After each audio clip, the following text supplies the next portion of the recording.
First of all, you have to download some texture. I will give the link in my description box below.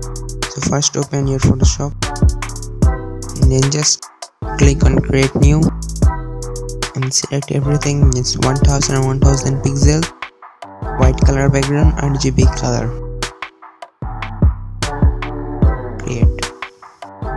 So here you just need to click on the text icon. Horizontal type 2, then click over and type everything you need to write on it. I'm writing magic. Then select text color whatever you want, going with black, and select the move tool and make it resize whatever you want. That's good for me. So now drag and drop your extra what you want. I want this.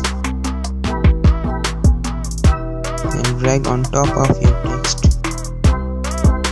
See, here it is, make sure it is over your text layer.